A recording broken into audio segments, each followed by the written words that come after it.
नमस्कार, मैं शंभू कुमार सिंह और आप देख रहे हैं नेशनल दस्तक।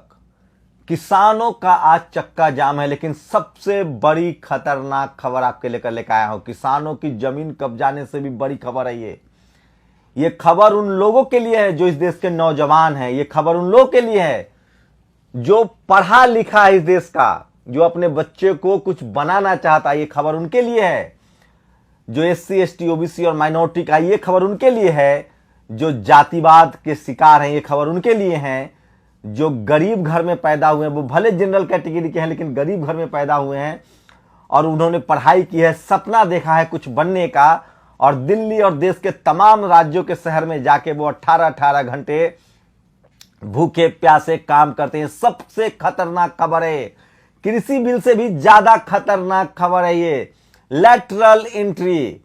अब मोदी सरकार, पहले उन्होंने 10 IAS बनाया था बिना परीक्षा के, अब वो IAS ही नहीं कैबिनेट सेक्रेटरी बनाने जा रहे हैं। जो IAS जब आप बनते हैं और IAS बनने के बाद 30 साल जब आप नौकरी कर लेते हैं तब आप कैबिनेट सेक्रेटरी बनते हैं। मोदी सरकार ने पहले 10 बनाया था जिसमें मनोज वाजपेयी के भाई थे। अब वो 30 लैटरल एंट्री बनाने जा रही है। और सबसे बड़ी विडंबना देखिए, इसका प्रचार पता है कौन कर रहा है कि हम 30 कैबिनेट सेक्रेटरी बनाने जा रहे हैं IAS से ऊपर। ये निर्मला सीतारमण ने अपने ट्वीट करके ये प्रचार कर रही हैं। तो सोचिए, उसमें आरक्षण का कोई प्रावधान नहीं है। तो मैं इस देश के तमाम SC ST OBC और माइनॉरिटी के उन लोगों से जो अभी कलेक्टर बने हुए हैं, IAS बने हुए हैं, जो सरकारी नौकरी में है, चपरासी से लेकर तमाम पदों पर हैं, ये गरीब मजदूर लाचार के लिए खबर नहीं है जो सब्जी बेच रहा है, ठेला बेच रहा है, रिक्शा बताइए। इस देश के वो तमाम SC ST OBC माइनॉरिटी के लोग जो शहरों में आ चुके हैं, जो नेता हैं, उनके लिए बता दूं, जिस तरह से अभी 89 IAS बनाए गए थे। हर साल 80 से 100 IAS घोटाला होता था, लेकिन उसके बाद भी SC के ST के OBC के रिजर्वेशन मिलता था और वो IAS बनते थे, IPS बनते थे, IRS बनते थे।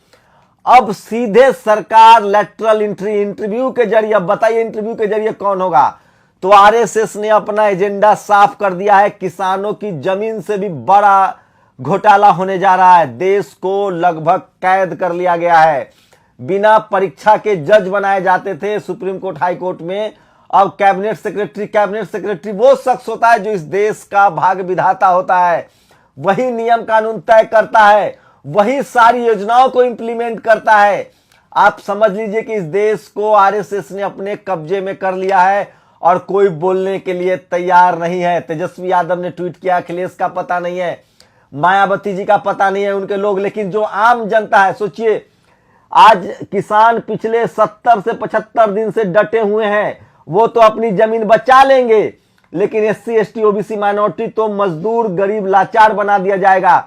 और वो तमाम शिक्षित बेरोजगार जो IAS बनने का सपना देखते हैं, अब आप क्या करेंगे? लैटरल एंट्री होने जा रही है। अब क्या दुहाई देंगे मेरिट का? तो दिलीप मंडल ने इस पर कुछ साफ साफ लिखा है कि किनको फायदा पहुंचाया जा रहा है। आज की सबसे खतरनाक खबर, कृषि बिल से भी ज्यादा खतरनाक खबर, यही जो लैटरल एंट्री वाले लोग जाते हैं, यही कृषि बिल जैसे ऐसे काले कानून लाते हैं, यही आपके जमीनों पर, संसाधनों पर कब्जा करेंगे, यही आपके भाग्य विधाता बनेंगे, यही तय करेंगे कि कौन हंसेगा, कौन रोएगा, कौन खाएगा, कौन बोलेगा, कौन टीवी में बैठेगा, कौन कॉलेज यूनिवर्सिटी खोलेगा। तो समझिए, सबसे बड़ी खबर, सबसे खतरनाक खबर बता रहा हूं। सोचिए, आप टेलीविजन अखबार देखिए, वो बंगाल की खबरें दिखा रहा है, क्योंकि बीजेपी को बंगाल जिताना है। बंगाल में ये मर गया, वो मर गया, इसकी रैली हो रही है, उसकी रैली हो रही है। सोशल मीडिया पर बहुजनों की खबर है, लैटरल एंट्री की खबर बता रहा हूं। किसान आंदोलन से भी सबसे बड़ी और भयानक खबर है।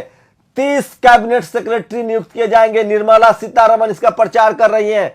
तो आपको तय करना है कि आपके बच्चे मजदूर बनेंगे या सड़कों पर आके आपको डेमोक्रेसी बचाना है, लोकतंत्र बचाना है। सारी सरकारी नौकरियों को इस सरकार ने लगभग खत्म कर दिया है। एयरपोर्ट बेच दिए जा रहे हैं, रेल बेच दिए जा रहे हैं, LIC बेच दिया जा रहा है। तो सरकारी नौकरियां खत्म हो जाएगी। एक IAS की नौकरी थी जिसमें रिजर्वेशन भी लागू था और जिसका एग्जाम होता था, उसमें भी बेईमानी होती थी। लेकिन अब साफ साफ तय कर दिया गया है कि लैटरल एंट्री से कॉन्ट्रैक्ट बेसिस पर IAS बनाए जाएंगे, कैबिनेट सेक्रेटरी बनाए जाएंगे। तो आपको तय करना है कि आप क्या चाहते हैं। मेरी जिम्मेदारी थी एक पत्रकार के तौर पे कि आपको बता दूं आज 6 फरवरी है, चक्का जाम है, लेकिन उससे भी खतरनाक खबर है। अगर आप अपने बच्चों को आईएएस बनाना चाहते थे, पीसीएस बनाना चाहते थे, अगर आपको लगता है कि अब कुछ बचा है इस देश में, तो आप तय मानिए सब कुछ खत्म हो गया है। और यही लोग जाके चुनाव आयोग में बैठेंगे, यही लोग सुप्रीम कोर्ट का भविष्य तय करेंगे, यही लोग तमाम इंस्टीट्यूशन में जाएंगे और सोचिए ये लोग क्या तय करेंगे जिसको सरकार। अच्छा बताइए, इस देश की सरकार कितनी ईमानदार है। जब लेटरल एंट्री इंटरव्यू के जरिए बनाए जाएंगे तो वो कौन लोग होंगे ये आप भली भांति समझ सकते हैं। मैं फिर कह रहा हूं, बीजेपी के मंत्री जो एससी एसटी ओबीसी के, चाहे वो नित्यानंद राय हो, चाहे थावरचंद गहलोत हो, चाहे वो रामदास अठावले हो, इनकी हैसियत नहीं होगी कि ये अपने समाज का कोई कैबिनेट सेक्रेटरी रख ले। तो सब कुछ तय हो चुका है। इसलिए मैं सोशल मीडिया पर क्या चल रहा है मैं चाहता हूं कि एक बार आपको बता दूं। सबसे ज्यादा ट्रेंड चल रहा है चक्का जाम। आज चक्का जाम और लेटरल एंट्री, ये देखिए आज की सरकारी घोषणा, फिर मोदी सरकार लेटरल एंट्री से अफसरों की नियुक्ति करेगी। आप लोग करते रहिए कंपटीशन की तैयारी। ये दिलीप मंडल ने पोस्ट लिखा है, मैं बैक टू बैक उनके पोस्ट पढ़ा दूं, आप हिल जाएंगे। सबसे ज्यादा लिखा है उन्होंने, आप लोग करते रहिए कंपटीशन की तैयारी। सरकार युवा विरोधी है, एससी एसटी ओबीसी विरोधी है। ट्विटर स्टार के लिए अभी सभी मित्रों को बताएं, स्टॉप लेटरल एंट्री। तो सबसे बड़ी खबर बता रहा हूं मैं इस समय की, सब कुछ बर्बाद हो चुका है। देश लगभग गुलामी के दौर में प्रवेश कर चुका है। आईएएस की सीधे भर्ती इंटरव्यू के आधार पर करने जा रही है सरकार। आप कुछ नहीं कर पाएंगे, आप देखते रह जाएंगे। और मान के चलिए कि एससी एसटी ओबीसी को कुछ भी नहीं मिलने वाला है। अब आपको तय करना है कि आप अपने घरों में बैठे रहेंगे या जिस तरह से किसान अपनी जमीन बचा रहे हैं, क्या इस देश का बहुजन एससी एसटी ओबीसी माइनॉरिटी के नेता सर को पढ़ाएंगे, जनता सर को पढ़ाएगी। मैं सारे के सारे आपको बता देता हूं, जो दिलीप मंडल ने सारे ट्वीट किए हैं आपको समझना पड़ेगा। दिल्ली सरकार के समाज कल्याण मंत्री राजेंद्र पाल गौतम को ने साफ साफ ट्वीट किया है, ये संविधान का उल्लंघन है, संविधान में पर्दत आरक्षण की अवहेलना है और वंचित वर्ग के अधिकारों को छीनने जैसा है। यूपीएससी की तैयारी कर रहे छात्रों को अब कुछ नहीं मिलने वाला है। तो सीधे सरकार जा रही है। देखिए निर्मला सीतारमन ने इसका प्रचार किया है, निर्मला सीतारमन इसका प्रचार कर रही कि आइए इंटरव्यू दीजिए और बन जाइए आईएएस। तो ये सबसे बड़ी खबर आपको बता रहा हूं, लेटरल एंट्री के जरिए आपको बता दूं कि आईएएस की भर्ती होने जा रही है। अब आपको तय करना है कि आपको क्या करना है। तो आज 2 ट्विटर पर ट्रेंड हो रहा है, इंडिया सपोर्ट चक्का जाम और स्टॉप लेटरल एंट्री। सरकार को ब्राह्मण बनियों को देना है, देने के लिए कहां से लाएगी? संसाधन तो उतने ही है। मुसलमानों को बैंक लोन नाम का मिलता है, सरकारी नौकरी में वैसे ही कम है। मुसलमान अपने और अपने अल्लाह के दम पर चल रहे हैं। तो बच्चे आप यानी एससी एसटी ओबीसी आपकी ही काटी जाएगी। आप कॉलेजियम हटाने की मांग करते रह गए, वो कॉलेजियम का बाप लेटरल एंट्री लिया। महेंद्र यादव ने लिखा है, बीजेपी अभी एससी एसटी ओबीसी को फुल मौज कराएगी। जिन्होंने मुसलमानों से नफरत के नाम पर मोदी को सरकार बनाई थी। यूपीएससी का एक विज्ञापन देखिए, डायरेक्टर के 30 पोस्ट हैं, सभी अनरिजर्व। मजा आ रहा है कि नहीं? सच्ची बताइएगा। जय श्री राम तंज कर रहे हैं। जज कॉलेजियम से बनेंगे, सरकार ईवीएम से बनेगी, आईएएस आईपीएस लेटरल एंट्री से बनेंगे, बाकी नौकरियां ठेके या संविदा पर होगी। प्रकाश कुर्रे ने लिखा है। तो ये तमाम बड़ी खबर बता दे रहा हूं, ये सरकार देशद्रोही सरकार है, क्योंकि सरकार ने आईएएस के पदों को लेटरल एंट्री के जरिए भरना शुरू कर दिया है। आजाद भारत में ऐसा पहली बार हो रहा है। तनवीर हसन साहब ने लिखा है, हम हिंदू मुसलमान में अटक गए, बीजेपी वाले हमारा हक अटक गए। लेटरल एंट्री, मोदी के सारे अफसर सवर्ण क्यों? ये तमाम खबरें आपको बता दे रहा हूं। सचिन तेंदुलकर ने ऐसे ट्वीट नहीं किया था किसानों के खिलाफ। उनके बेटे का आईपीएल में ऑक्शन होगा और 30 लाख रुपए से ऑक्शन की शुरुआत होगी। तो बिना मेहनत किए मजदूरी मिल गई है सचिन तेंदुलकर को। तो ये आरक्षण का विरोध करने वाले कॉलेजियन सिस्टम पर चंद्रशेखर रावत ने कल हुंकार भरी है। कल वो प्रेस क्लब में प्रेस कॉन्फ्रेंस करने वाले हैं लेटरल एंट्री को लेकर। अब सबसे बड़ी खबर आपको बता दे रहा हूं, किसान अपनी जमीन हो सकता है कि बचा ले। वो 70 दिनों से आंदोलन कर रहा है, लेकिन एससी एसटी ओबीसी माइनॉरिटी के बच्चे को अब भीख मांगना पड़ेगा। अगर एससी एसटी ओबीसी माइनॉरिटी के लोग जो पढ़े लिखे लोग हैं, नौकरी पेशा लोग हैं, जज है, ब्यूरोक्रेट्स है, ब्यूरोक्रेसी में है, कर्मचारी है, अधिकारी है, अब तो सड़क पर निकल जाओ, नहीं तो कुछ नहीं बचने वाला है। 70 करोड़ तुम्हारी आबादी है। तुम चाहो तो सरकार की ठेठुआ दबा सकते हो, लेकिन अब संविधान बचा सकते हो। तुम्हारे 131 लोग जो रिजर्व कैटेगरी से हैं वो भी मुंह नहीं खोल रहे हैं। समझ लीजिए क्या होने वाला है। देश लगभग गुलाम हो चुका है। सीधे डायरेक्ट आईएएस की भर्ती हो रही है। आपके पास कुछ नहीं बचा है। दिलीप मंडल इसलिए लिखते हैं, बेहद बिखरा हुआ हमारा समाज है, साझा हित के मुद्दों पर भी एकता नहीं दिखती। व्यक्तिगत ईगो और अहंकार की समस्या अलग है। मेरा निवेदन है कि कुछ मुद्दे ऐसे हैं जब आपसी मतभेद भुला देना चाहिए। ये वैसा ही मुद्दा है, स्टॉप लेटरल एंट्री। मेरा गला फट जाएगा, नस फट जाएगा, मुझे थोड़ी ना आईएएस बनना है, लेकिन मैं जिस समाज में पैदा हुआ उसके हितों की रक्षा की बात करता रहूंगा। एक पत्रकार के तौर पे भी मेरी जिम्मेदारी है, संविधान के प्रति मैं बंधा हुआ हूं। आप सोचिए लालू यादव का इलाज कैसे हो रहा है, कहां हो रहा है, इस पर हाईकोर्ट बोलता है। लेटरल एंट्री पर कोई सुप्रीम कोर्ट नहीं बोलेगा। सारे आरक्षण के खिलाफ, एससी एसटी ओबीसी माइनॉरिटी के खिलाफ फैसले सुप्रीम कोर्ट से आते हैं। किसानों के खिलाफ मीडिया है, ये मीडिया एक खबर आपको नहीं दिखाएगी। मीडिया लगातार चुनाव जिताने में लगी रहती है। बंगाल की जब भी खबर दिखाई जाए आप समझिए कि बीजेपी का खेल बनाया जा रहा है। तो तमाम, लेकिन सोशल मीडिया पर लगातार लोग बात कर रहे हैं।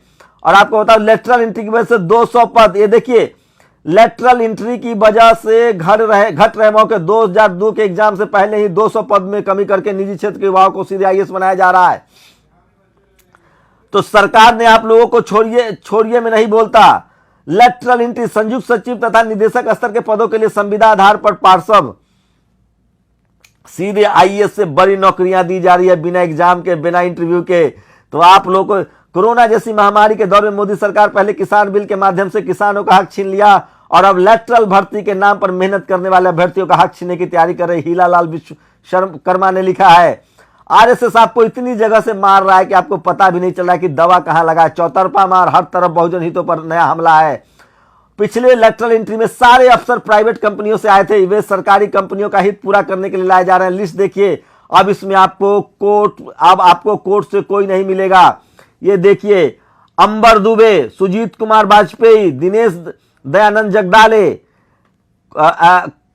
काकोली घोष, सौरभ मिश्रा, राजीव सक्सेना, अरुण गोयल, सुमन प्रसाद सिंह, भूषण कुमार, ये तमाम लोग जो है वो कंपनियों से लाए गए थे कंपनियों के हित के लिए, और यही लोग किसान बिल भी ला रहे हैं।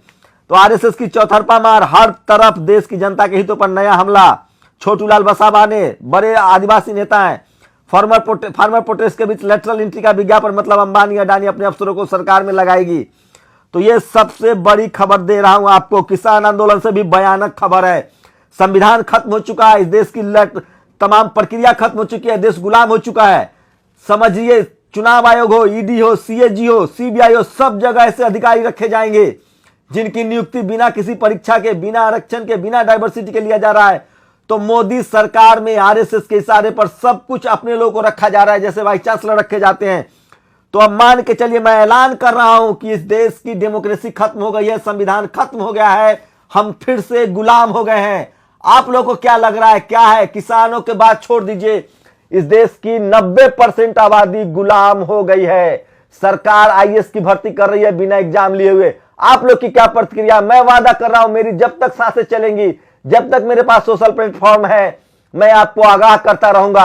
आप लोग अपनी प्रतिक्रिया जरूर दीजिए। लेटरल एंट्री के जरिए अब इस देश को गुलाम बना लिया गया है। आप क्या सोचते हैं, क्या ये सरकार संविधान से चल रही है या डिक्टेटरशिप हो गया है, गुलाम हो गया है? और इस देश के नागरिक क्या गुलामी करने के लिए तैयार हैं? मैं गुलामी से इनकार करता हूं। मैं एक पत्रकार के तौर पे जब तक मेरी सांसें चल रही है, मैं आपको सारी खबरें जो जनता के हित में है, जो संविधान के हित में है, वो बताता रहूंगा। आखिर ये लेटरल एंट्री क्यों, बिना परीक्षा ये क्यों, ये सवाल जवाब सरकार को देना चाहिए। तो किसान आंदोलन से भी, कृषि बिल से भी ज्यादा बड़ी खबर आपको बता रहा था। अपनी प्रतिक्रिया जोड़ दीजिए। शुक्रिया। इस वीडियो को हर देश के नागरिक तक, एससी एसटी ओबीसी माइनॉरिटी और तमाम युवा जो पढ़ लिख रहे हैं वहां तक पहुंचाएं और अपनी प्रतिक्रिया जोड़ दे। शुक्रिया। नेशनल दस्तक की आपसे गुजारिश है कि अगर इसको बचाना चाहते हैं तो नेशनल दस्तक को सब्सक्राइब करने के लिए रेड कलर के सब्सक्राइब बटन को दबाएं, फिर बेल आइकन की घंटी दबाएं। नेशनल दस्तक को बचाने के लिए बहुत जरूरी है कि हर खबर को शेयर करें, लाइक करें, कमेंट जरूर करें।